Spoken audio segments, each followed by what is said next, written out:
what's up? You here with LennyTV in the hot seat. I'm Lenny Williams. I'm Oz. We got another one for y'all, man. We're here with Rob Riley, man. Yeah, what up, what up, what up? Yeah, shout out to him, bro. It's good, Rob. I remember the first time we met was at Wave Labs. Absolutely. And then when you were showing us your videos, I was like, yo, I love your freaking style, man. Love it. Like, with the I Know That's Right video and all your other couple videos, it kind of gave me like a Will Smith vibe, and at the same time, your rhyming and your lyrics took me back. You know what I'm saying? I was just like, yo, I dig this, because I'm an old school guy at heart. Right. When it comes to hip hop. So I was really digging your style, man. What influenced you, or what kept you going to, like, you know, make music like that? What kept me going was the current influence of music now. Okay. And me having kids in the world. At first, when I was making music, I was just saying anything because I just wanted to express myself.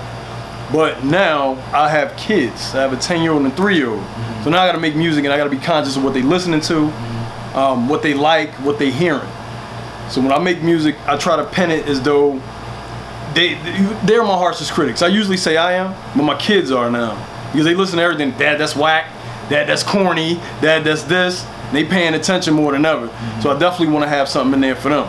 That's why I still like using words versus like cursing all the time. Now, in my personal, like, I'm just talking to somebody, I cuss my ass on. But when it comes to that, like, I just like lyrics and words. I always like painting pictures and putting things together. You got a lot of YouTube subscribers. Did that peak 1 million? Was that correct?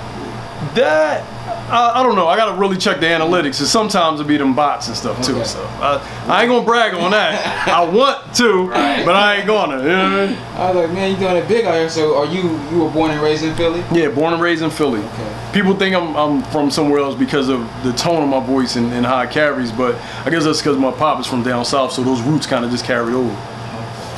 So when you talk about your children, a lot of times, because music changes over a while. Yeah, absolutely. Absolutely. So, you said that you pay attention to how they critique you. You said that they are your biggest critic. Yes.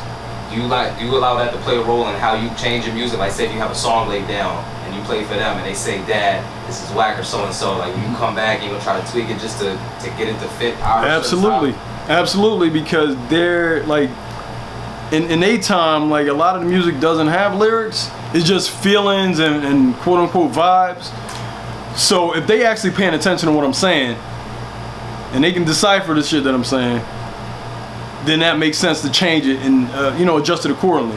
That way, if they hear it, they friends will hear it, they friends, and so on and so forth.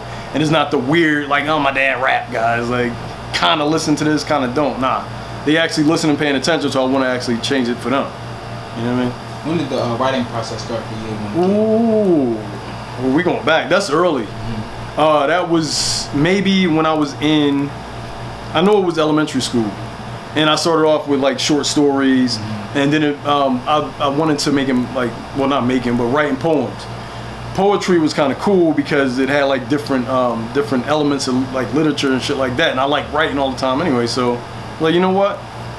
Let me kind of make this into something that flows and shit like that, because that's what I liked about poetry. Yeah, man, early. Ooh. Let me going back. So I'm gonna ask you how old you are. Then we want to go That's get interview over. Seriously. Interview over. Look at this. We got a lot of audience members who are around my age. I'm 19, and it's a big gap from your time period, your generation. The music, just in that short span, has changed drastically. So how do you feel? Like, how do you listen to it? Do you appreciate it, or do you wish that it was like how it used to be in terms of lyricism and whatnot? Actually, I do. Well, I'm 33 to clear that up.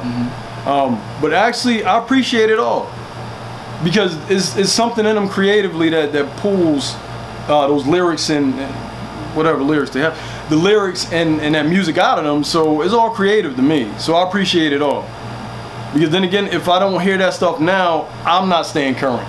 And I don't want to be locked in a certain era. I don't want to be locked in the past. Because nobody from my era is going to really appreciate music the way people appreciate it now. And I want to stay current too. And I want to have those songs that get kids now, and to get the people in my age bracket like just jumping. So I just you know, I like to be current too. So I like it all. I actually do like it all. Who inspired you growing up though? Like, who was that #1 person or a couple people that inspired you growing up in it came to music? When it came to music, definitely, I'm going to say Michael Jackson, hands down. Okay. Because he just did a lot of incredible things, or at least a lot of incredible things I thought with music that nobody else was doing. Like he was his own like 4- and 5-part harmonies, and he was doing his background vocals and just making songs from scratch in his basement that became hits. Secondly, with rap though, it was Biggie. Before Big, I could care less about rap. My mom, they used to, my mom, my pop, older siblings, they used to play old school like R&B and soul music and stuff like that. That's what I liked. But when it came to rap, when I heard Big, the lyrics, Super Nintendo, Sega Genesis, when I was dead broke, man, I said, this nigga is speaking to me. I was a little kid, I was into gaming too. When he said that, I dropped the controller like, oh my God, he's talking to me. This is incredible. So he inspired me to like want to rap and want to get down to it. Then I started going backtrack and listening to older stuff. And I started appreciating that. But at first, it was like noise. I didn't care. But Big, man, ooh.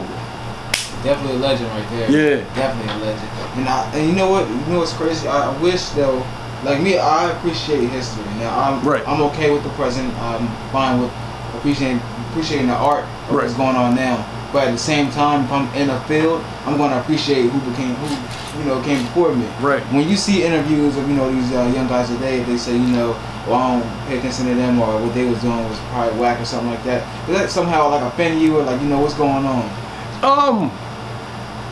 It is ignorance. Because you should research things before you should take heed to things that come after you. It's just ignorance. It doesn't personally offend me because I could care less, because it's not going to stop my process. But it is ignorant. I listen to everything. That way I'm trying not to repeat anything, or I'm not trying to step on nobody's toes now. That way it's an amalgamation. Like my music is an amalgamation of everything. You get the old school stuff, you get the current stuff, you get stuff in the middle, in between. You get R&B elements in my rap music. So I like to have it all in one gumbo pot and just stir that shit up. So them fools are ignorant. So you say that you take a variety of different artists, different genres, and put it together to help you craft what you get. Okay. So that leads me to my next question. In terms of music, what all do you do? We know that you're a rapper, but you produce. Matter of fact, I just let you rap. Yes, I'm a producer. I'm a writer. With the tutelage of my man Touch, he definitely helped me put the finishing touch. Was that cliche? Was that? No. Okay. All right. He helped me put the touch on everything. I've been producing for a long time, because at first when I started making music, when I started writing raps, I didn't have anybody to produce for me. I actually didn't know what a lot of these terms were. I didn't know how to count bars. I didn't know none of this stuff. So I had to teach myself every aspect of it to be able to complete a full song and let somebody hear it. Once I did that, then you kind of just stay in that pocket and want to do everything. Now that I'm getting older, I can't do everything as much, but I have a lot of input, and I have a lot of friends, like I said about my man Touch. He's like willing, and he's open, like, come to me with your ideas, we'll flesh it out. And you are an author too. And I'm an author. See, y'all, I forgot about it. It slipped my mind. There's a bunch of music stuff around. I didn't know. Yeah, I'm an author as well. But it all comes back to writing. I just love to write. And I want to put my writing in every medium possible. Like with film and with books and with music. Music was just my first love. And what I think about music is that nothing else moves without the music. You can make a dope ass film. The shots can be good, but you still need that music in it. Even with the book, like the book, I like a musical accompaniment with the book. That's why I made a track for that as well. Shout out to my man Wilkins too. True Keys 215. My man. So when you're working with music, do you focus more on the lyricism, more in the music and the melody and the beat and the rhythm of how you produce it? It starts with melody. If I don't have that melody, I can't even write the words. So it definitely starts with melody. Like my producer tell you, if we write an R&B song, a lot of times I say, look, top line it. When he top lines it and gives me a melody, he hums something or he kind of scat something, I can easily put words to it. So it all starts with melody with me. Even with rap songs, people don't think that there's a rhythm or a melody in rap. A lot of people don't think that, but there is. And without that, I wouldn't have it. Like before I have beats, I write a complete song, and then I'll go back and put the music to it. Okay. Because the melody is there with the words. How many mixtapes do you have? Well, I prefer to call them EPs. The mixtape term, everybody abuses that. Yeah, they throw more mixtape around. That's true. That's true. They abuse that term, and 50 Cent is to blame for that. Yeah, I'll shout out him later. Yeah, shout out 50. But as far as like albums and EPs, whew, boy, I got about maybe I'll say like 7 or 8. Wow. Like complete projects, which are all on Bandcamp. Check that Bandcamp. Go to robrileyreally.com. So I have just like a lot of music. A lot of the music that's on Bandcamp is from my journey from '02 until now. Okay. So all that is in there musically, or should I say sonically? Like, from '02 till 17, like all that is in there. The whole story is in there. Can't wait to check all that out, man. It's gonna be a while. It'll be a while. Would you say that that's when you really started to take it serious in terms of music, about '02? Yeah, about '02. That's when I made my first project, which was Prayer and Preparation, which it took me like 2 years to make because it was gonna be 2 separate projects. I was in light of Big, I was gonna do like this this double CD project and all kinds of weird stuff at that time, but it didn't work out that way because of the printing press and blah blah blah. So yeah, Prayer and Prep. In that '02, '03 era, that's when I really started going hard. And plus around that time, I started seeing a lot of tri-state artists come up. I saw 50, that was New York. You know what I mean? I saw Joe Budden, that was Jersey. I was like, well, damn, I'm in the middle. And then at that time, when I was coming up and grinding, around my neighborhood, Philly was blowing up too. Around my neighborhood, Freeway and I remember Ice City, they was like blowing up. I remember me driving around my little beat up Chrysler LeBaron, you know, with the top down, playing my own music while they was driving around too and promoting themselves. So they was coming up too, and I was like, you know what, I want to be a part of this scene. The allure of it was amazing to me at that time. So. And with your music videos, why do you take the approach of, you know, sometimes being silly or being, you know, doing a 360 video, like things like that? Why do you take those type of approaches? Because there's not a lot of people that do that. A lot of people stick to this typical corner store, corner Chinese store, dapping their friends up and all that. I like to take that approach to add a different element to the music itself. So when you see an interesting visual, your eyes are locked on to something new. That way, if your eyes are set, your ears is relaxed. Your ears are relaxed, you can hear what I'm saying. You can hear what I'm doing.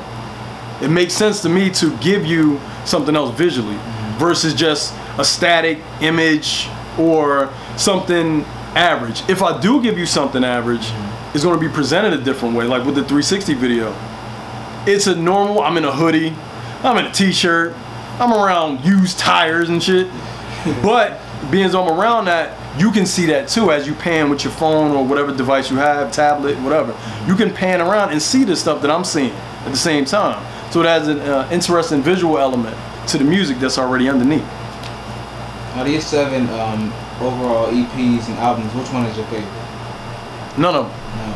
No.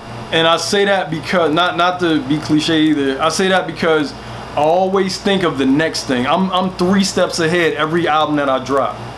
So even when this Relate project comes out probably late summer, I'm 3 steps ahead of that. So the one that's 2 or 3 steps ahead, that's the one I'm on that nobody knows about because I'm already planning and thinking. So that's the one I like. The future albums is what I like. The ones that I got out now, they cool. Don't get me wrong, because it shows a lot of history and it shows what I've been doing. And it shows the progression as well. But I'm always on the next thing, so I can't ever lock it down to, oh man, this was my favorite project. Nah, I can't do that. With you grinding and your progression, have you ever like went up to radio stations like, hey, play my songs, do this? Like, have you ever like networked to the point where you had your song played on the radio or you had your music video played on BET one time? Like, have you ever got to that point? Absolutely not. Yeah. It's hard because I should want that. But I think a lot of this stuff like television and radio, they like dying mediums, man. The internet is where everything is at. Truthfully. Like I said, when I was working in '02, '03, I was already thinking steps ahead. Like, no, man, online, this is gonna be this is gonna be that. I was already thinking that. So to even attempt to holler at a DJ or something, which I'm not stopping anybody from doing. You know, if that's your lane, do it.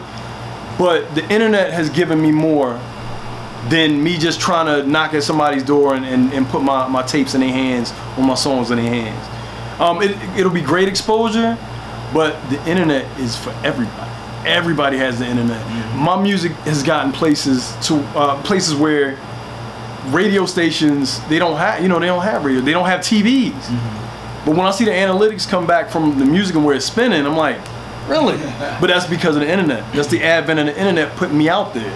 So I'm grateful to have that. Now, if it didn't have no internet, oh Lord, kill me. You know what I mean? Yeah. In Delaware, we noticed like 5 or 6 years ago. We talked about this with Bravo. He said, a rapper we interviewed named Bravo. Okay. He had said that 5 or 6 years ago, a lot of people in Delaware were not rapping at all. Like we could probably count 10 or 11, probably 12 of them. 2017, you can't even. It's so many people rapping. It's crazy. Did the same thing happen in Philly too? Yeah, it's been a not a resurgence, but it's been a spike in rappers and artists. But that's another internet problem, kind of. So it's like a good and a bad thing. Like I praise the internet, but then again, it can get oversaturated with a lot of music, a lot of garbage, because everybody thinks they can do it. Anybody can put anything out. Absolutely, anybody can put anything out. So you have to weed through it. If you want to find the right stuff, your ear will pick up what you like.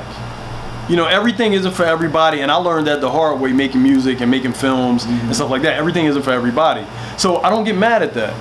I take those critiques on the chin, take it to the chest, and make something else, or keep trying to better myself. That's why I don't fall in love with any one project I'm doing. I might like it a whole lot when I have it out, but I'm already 2-3 steps ahead, so I'm like, this is going to be the one. I actually have noticed like a lot more artists coming out. A lot more artists. Now, where do you think that wave started from? The whole rap artist wave just coming out of nowhere. You say that started with Freeway and Beanie Siegel and all of them from back in your era? You know what? I actually do. I give them some credit in that because people wasn't thinking about it. They wasn't thinking about rap. When I told people I rap, it was like an embarrassment. You know what I mean? People like, oh, okay, wow. Like, do you have a job though? Like, so it was kind of embarrassing even for me to say that. But as well-rounded as I am doing everything, I got to rise above that and just say I'm an artist versus I'm just a rapper. But I've seen a lot of people take the initiative to step up as rappers or as producers because of the people that was in town that was coming up.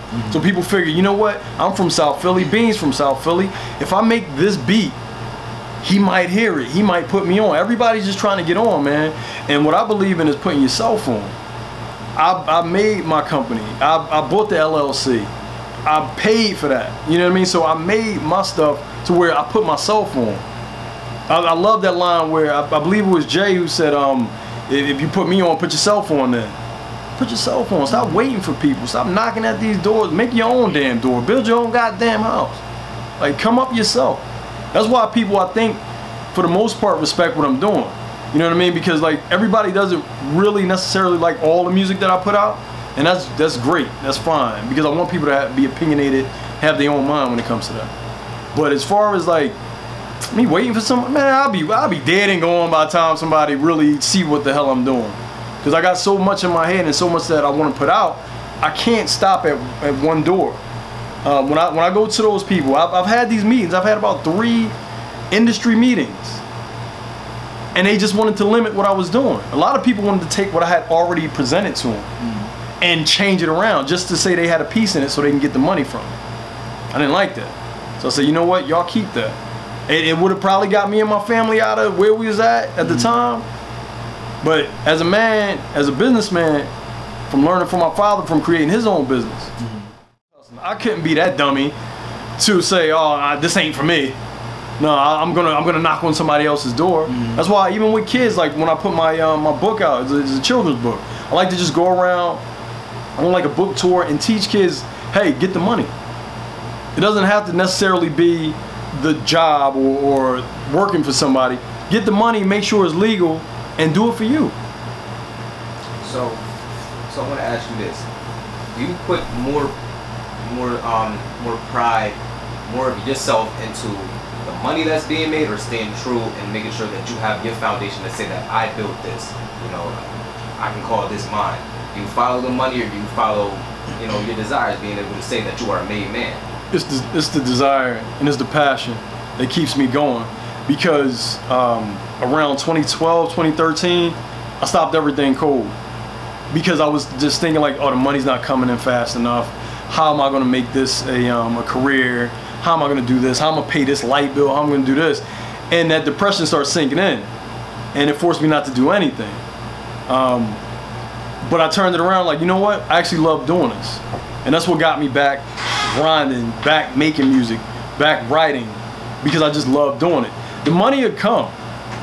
You know, you got to know where your lane is and where to put your product at. Money is always there, but you got to know how to get to it versus waiting for it to come to you. And once, like I said, once it became a money thing with me, my mind got clouded. I wasn't as focused anymore, and I just stopped cold. But it's the passion. It's building myself up from nothing. It's like when you fall off a building, you could either die or pick yourself up and try to put the pieces back together. And once I tripped and fell off that building, I just picked myself back up. So it's definitely the passion. That's a good ass way to put it. Yeah. That's a real good way to put it. Yeah, because like a lot of, I won't say the young guys, but as the progression, you can say it, I won't tell nobody. As the progression goes on, and like, let's say, you know, they turn 25, 26, and it's like, okay, I'm doing this, but like the money not coming in. A lot of guys I talk to that rap, they say, yo, at times I felt like giving up, and I was like, yo, I'm just done, because I'm doing this, I'm doing that, but like the support ain't there. Nobody sharing my work, and nobody buying this, nobody buying that. Nobody going to the shows. It's like I'm putting all this money in, but I'm not getting anything in return. And I know some people, you know, in these waves, they do just stop, and then at other times they just they keep it going like you did. Right. And I think the problem with social media now is that it's just like an excessive amount of way too many like rappers and even producers now, because like you got somebody like yourself, like DJ Touch, who's been doing this for years now, putting in this work, y'all been doing this together. Right. You have somebody that's probably like 15, 16, okay, they got ambition and stuff to start. Right. But like they'll say they're the hottest producer out there, but they don't really know nothing about the game yet. Everybody everybody say that. They don't know nothing about the game yet, so they just found out how to, like, you know, start making beats and putting things together. They just learn, but they don't, like, you know, care about people before them or ask for advice. And they got their new that's just the wrong path to go, man. Yeah, man. And the thing is, that's the way. Yeah. That's the problem. Like, that's the way. But a lot of those dudes that are kind of falling victim to that now, as far as not caring about the past or not worried about anybody else, they just doing them, they just riding that wave. You're not going to hear about them in a couple years. Waves eventually crash. But yeah, man, like, you're not going to hear about them. There's a lot of local rappers that I came up with that they just disappeared, vanished in the thin air, because they wasn't putting in the work. They wasn't, well, I'll take that back. I don't know if they were putting in the work or not, but they just wasn't passionate about it. And you can feel that. Sometimes you can hear that in their work. And with social media, I love it, because that's actually another avenue for me to be able to present myself and to present what I'm doing. Now, it is a drop in the bucket, because everybody, like you said, everybody's rapping, everybody's producing. It is. But what you do is you carve your own lane in it. You make sure you stand out from the pack. So me being my age now, me being the age that I am now, I saw somebody at the door. Okay. Just edit this shit out. Hold on, I'm gonna walk through this door real quick. So we're gonna start. So me being the age I am now, I'm still relevant to somebody. That's because people invested in what I was doing because of the way I was doing it and how I'm doing it. Like, a lot of people said, oh, you can't write a book, you can't make short films. You know what I told them? Kiss my ass, I do what I want. You know, like, you gotta look in the mirror and say, I'm the man, I can do this, I got this, everything's fine. And then you have to put yourself in those situations for people to see you. And with social media, oh my God, that is lovely to me. That's a godsend. Like, some people use it for ignorance, and they want to post fight videos and gospel, not gospel, if you love the Lord, chain letters and all that. God, I can't stand that. Stop. Just don't do it. My advice to y'all is don't do it. But yeah, instead of putting out, you know, what they currently doing as far as something positive, or just promoting themselves in a positive light. Now, I know all of us ain't perfect, but goddamn it, I ain't gonna show you all that on social media. You know, if you know me, then you know that that's true. Like, I'm not a perfect person. Things don't go right all the time.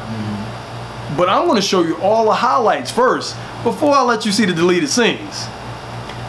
So when we talk about social media, social media, like you said, it can be a great thing. You can use it to promote yourself. I'm using it to promote the hot seat, like you use it to promote this book, you can promote your music. But at the same time, it's very easy to make it look like you're flexing. It's very easy to make it look like you're living a life that you're not living. I want to get your opinion on that. How do you feel about people who are flexing on social media but don't really have it like that in real life? What's done in the dark, and I've heard this particular phrase all my life, what's done in the dark eventually comes to light. You can lie and say whatever you want, but if you're not producing and I catch you in the street, there's a whole different story when I see you, because I'm putting that up on my Instagram, bro. Oh, okay, you had this, okay, you know, because like you do what, you know, people do what they want, and I'm fine with that. But as far as all that flexing and stuff, man, people get caught out there. Look at my man Bow Wow. He got caught out there. Yeah. No, and don't get me wrong, I love Bow Wow. This is not being politically correct, none of that. But I love Bow Wow for what he came from. Yeah. But now it's like, dude, it's okay that you know you're not that artist anymore, but you can transcend into something else. This right now is my transitional period from just making music to doing everything that I love that's involving me with art. I just want to I just want to run the gamut, everything that I can do that's based in art. I'm going to do it because, like I said, this is like a transitioning for me. I'm not going to be 45, 50 years old, still holding the microphone trying to, yeah, y'all, yo. No. But I will be producing for people. I will be writing for people. So my music will be out there still. As far as me doing it at that age, if my popularity spikes to that point, I'm going to have to succumb. That's just, it is what it is. But that was not my plan.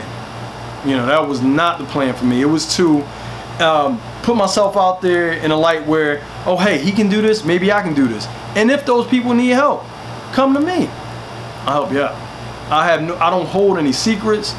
Man, I can't hold water half the damn time. I'm about to ask y'all, can I go to the bathroom now? But that's what I like about social media. You know, people can connect with you from all over. I've reached out to people in Los Angeles and Texas, like just different places, because I want to experience their life over there, and I want to see if I can bring a little bit of their life back to Philly. That way I can put something out and everybody will enjoy it. Everybody will flock to it because it sounds different. I don't sound like an atypical Philly rapper. You know what I mean? So when people hear it, they're like, where you come from? I get that question almost all the time. I get comments. Where you from, bro? Where this at? How you do this? Where you get that sound from? And I tell them, look, I listened to a lot of E40 growing up.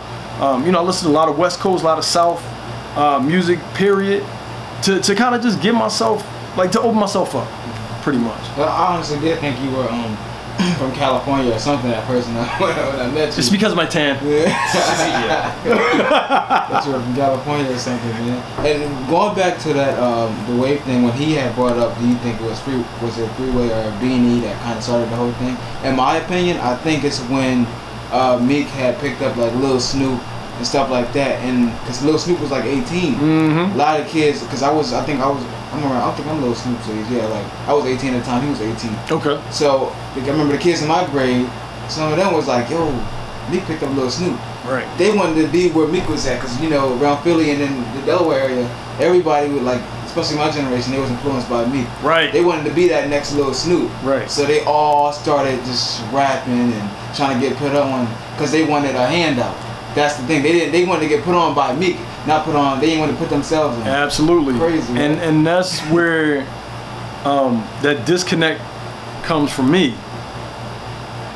I don't respect that. You know, if you're just waiting for somebody to reach back to you and give you something, it ain't never gonna happen. It ain't never. Sounds terrible. It's never gonna happen because it just doesn't work like that. You have to put in some kind of work.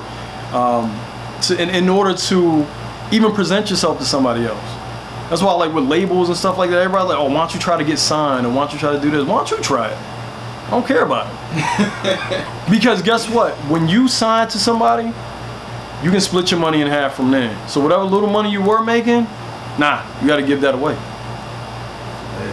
Signing labels, that's a hard thing, because like you, from there on, it's like you're in debt after that. Like you owe them money. Because it's a loan. Yeah. People don't understand that. That's all those advances and those limo rides and studio time and all that shit is a loan.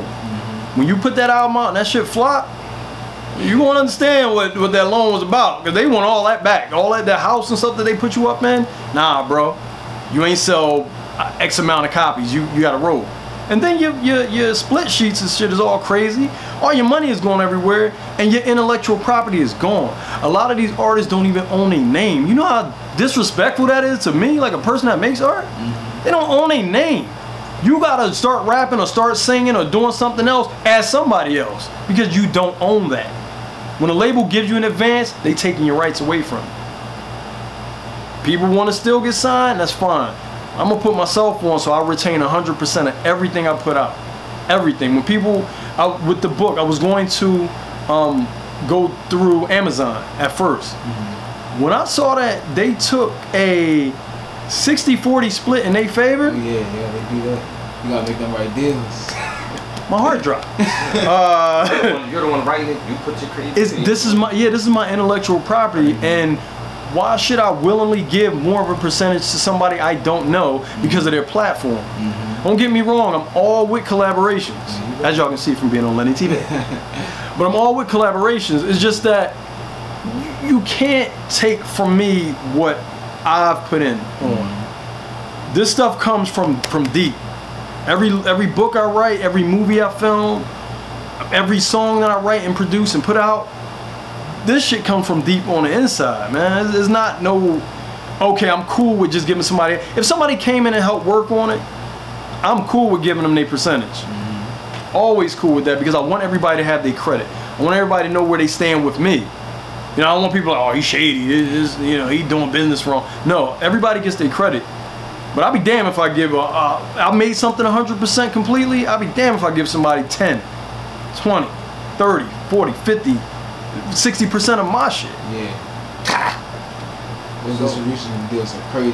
I had to look that stuff up too. They are. And I wanted to ask you if you managed to catch the interview that Lil Yachty had with Joe Budden. If not, there was a piece in it where Joe asked Yachty, he said, are you in a 360 deal? Yachty's response was, I'm not sure. And I feel like as an artist, you should know, if you're signed to somebody, you should know what the boundaries of your contract are. If you're in a 360 deal or not. So, is there any advice that you would give to young people who are trying to come up, who may have that label that they want to get signed to, things that they need to know? Because if you're in a 360 deal, you're going to need to know. They're taking money out your pocket. Right. My advice is, know your business. Period. Know your damn business. Once you know, where your money is going, or maybe who's signing your checks or whatever the case is, or if you own rights to your own product, that's when you can move on and get additional help or additional funding. It should always be like additional or in collaboration with. Nobody should own anything you make or do. Yeah, know your business. That is the main focus. Like, know your business.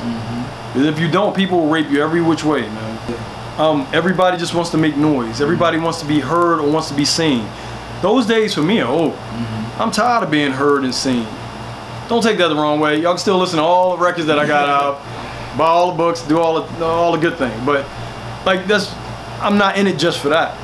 I know that my intellectual property can propel me to a level that I've never been.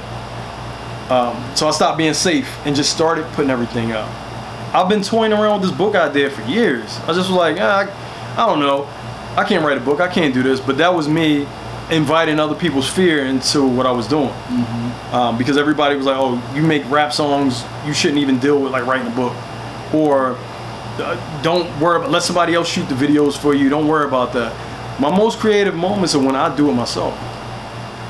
You can't do everything 100% yourself. You're gonna need help from somebody more experienced. But reach out to that person. Study them. I study a lot of folks to get where I am. Because I think you need that. Or even if somebody is on your same level, like somebody's your peer, work with them. Contact them. People is willing to give you knowledge. You know what I mean? That's more valuable than money to me anyway. It always has been. Because I've always been a thinker. Like the knowledge I need to go on and teach it to somebody else, or to be able to do something for myself. So, man, the only your own name thing just hit me again. That's a sad case if you can't even own the own name that brought you to the point of where you are at. And it's from sheer ignorance. Like with, going back to the Yachty interview, that's ignorance. Oh, I don't know, bro. I think he was just playing coy. Like he actually knows what he's doing. He knows what business venture or whatever it is. He knows what it is. He just didn't want to tell. He just chose not to disclose that information. That's what I think that was. Because sometimes I read through lines like the interview process is a funny thing, man, because you can see when people like holding back or shit like that. But I think that's what he was doing. I think he knows that he's in a shitty situation. He just didn't want to divulge that information at that time. So. When I talked to people before about like having a child, when you had your first child, did that make you go even harder? Like when it came to trying to be successful? Absolutely. At the time, I had my prayer and preparation album being. It was actually in the mixing stages at that time, and I found out that my then girlfriend was pregnant. She's my wife now. I'm promoting that. Congratulations, sister. Anyway, let me get back to this. I found out that we were expecting at that time, and I was gonna like scrap the whole project. I was like, nah, man, I need this bread. I was young. I was like, I guess in my 20s, 18, like 19, early 20, whatever. And I was like, no, we need this money, so I'm not gonna put this out. And if it wasn't for her encouraging me to like, nah, keep going. You already started this. Do this. This was gonna happen eventually. So do this. Finish this out. Finish this project, and we'll work on this one, which was, the baby. And if it wasn't for them, I wouldn't have been inspired either. Just listening to them and watching them grow up. I don't care how many times you see a baby take their first steps. That shit is always inspiring. Always. When you hear a baby say their first words, something that you taught them. That's some inspiring shit to me. So if it wasn't for my first daughter, if it wasn't for my second daughter, if it wasn't for my son out in Texas, no, I'm kidding. But if it wasn't for my two girls, I wouldn't be inspired right now. And as you can see from the book, that was inspiration from my second daughter. The Maybe Baby book that's out now. She was inspiration for that heavy, and I started writing that when she was she was still being cooked. She was in her mom's belly, still being cooked, and I was like, damn, man, this is great, And I started writing these kind of personal journals that eventually turned into a book. Started streaming music, seeing what the competition sounded like. Some alright. Toward the rest of it, I frowned like, the hell was they thinking? Do they know what they sound like? I'm taking it down, right? It's evident the laundry's dry. Now on to some Get Fresh. I'm about to get fresh. I don't dress to impress, but I impress the best dressed. Go ahead, envy the best. There ain't no sympathy left. They signs tend to confuse me like a pregnancy test. Get your fork out my plate and your hand out my pocket. Stop it, you just a plug. Going to find you a socket. Ain't gotta prove that I'm nice by getting all inked up. Still got the most distinctive voice they can think of because everybody trying to sound like another man. What I do, I just try to wrap around that like a rubber band. Shoot knowing I won't miss, all I'm underhand. This season's mine. Now them on the other hand, I don't know.